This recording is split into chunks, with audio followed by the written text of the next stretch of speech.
Okay, so I'm going to do another reflection here for the class that we just had earlier today with my gifted kids. So just kind of summarize how the class went and some of the things I learned. So to start off the class, I tried to engage the kids in some engage different learning styles. And so I tried that through a drama game where I had them try to carry a conversation on just by asking questions. And it kind of got them out of their seats, got everyone involved, made it into a competition. So, they're being all boys. They really liked that activity. It was good to see, um, everyone get involved. And I think they enjoyed it.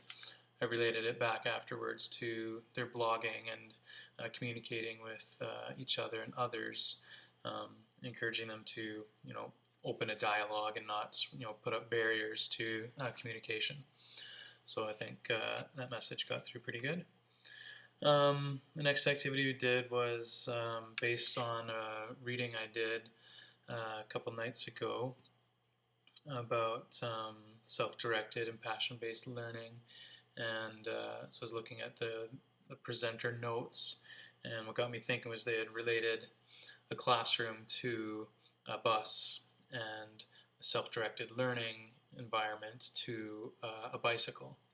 And so that got me thinking. So what I did with my class was drew a picture of a bus and drew a picture of a bike, and I gave them Venn diagrams, and individually they had to complete the Venn diagram for those two things. From there, we connected it to um, made the analogy, the learning environments, and then in groups they came up with um, uh, how those things would relate to each other. So this is what they came up with, and I posted this on my blog as well. So they came up with the classroom learning environment is like a city bus because they are both chaotic. They're directed to a large group of people. They exist in a fixed environment with fixed and limited direction. They are led by a trained leader who needs a license. Both are paid for by taxes and have a generalized direction. You can't get exactly where you want to go, but it'll take you in the general area. And I thought some of the concepts that came up with is pretty accurate and pretty close. For the group that had the bicycle, relating it to self-directed learning, they liked it because it was self-controlled, is all about you. You get to work at your own pace, you go where you want, it responds faster to your movement and your choices. It's customizable. Um, you do what you want to do. They said it does take more effort on your part to learn in that kind of environment. It's something you can do anytime and anywhere. Um, I was really impressed with the groups, what they came up with, and then also their presentations to each other were really good too. So I really like that. I had them go on their blogs afterwards and reflect about it. And what I'm noticing on their blogs, there's a real difference, and I haven't given them a length criteria for their reflections, how long they should be. I've just kind of left it up to them to say what they need to say. However, I'm going to be talking to them next class because I'm getting some pretty wide variance. We'll look at Kyle's, which is pretty typical of most of them. We also spent some time adding some different templates to their blogs to make them look fancier, so they're all looking pretty cool. Anyway, so this is about the length of his entry. And then we have the low end here, just a few paragraphs, a few sentences. This is after I had him go back and make it longer. And then I'm getting Noah's, which is just amazing. He goes on, and he's really taken on to this blogging.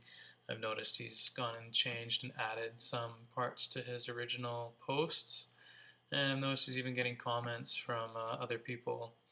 I think they must be people he knows, but he's taking it and really going with it, and I'm really enjoying reading his posts. It's good to see kids responding like that. The last activity we did today was doing the blog layouts, and I had them, try to find one that expressed something about themselves, and I noticed that they all chose something different, which is cool.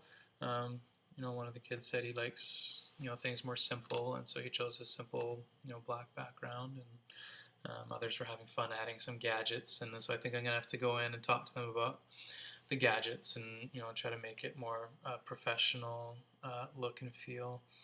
The other thing about the reflections, I think there was only one who said that he preferred the classroom environment for learning, and that was pretty interesting.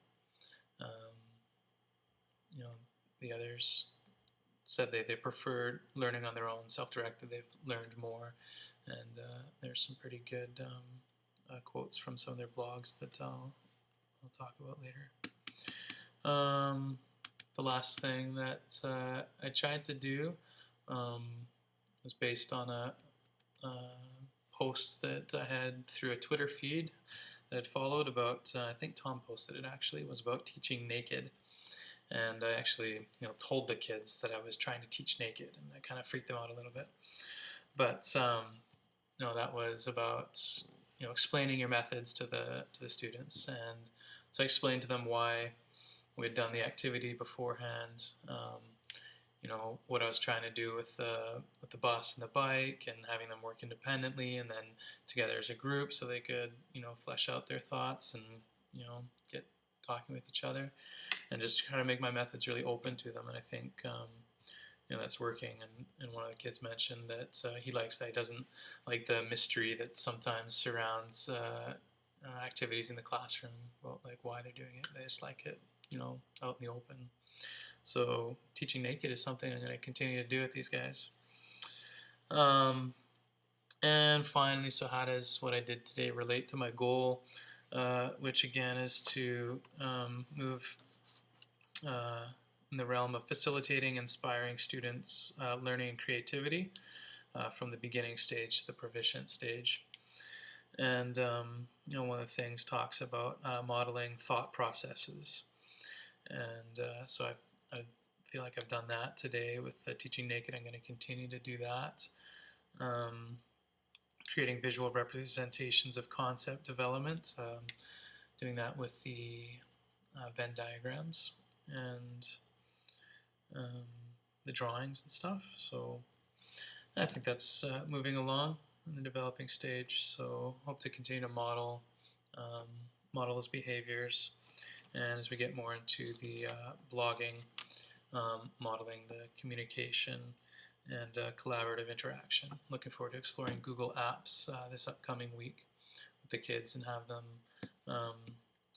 start following some blogs and using the Google Reader. So that's my plan for next week. Talk to you again later.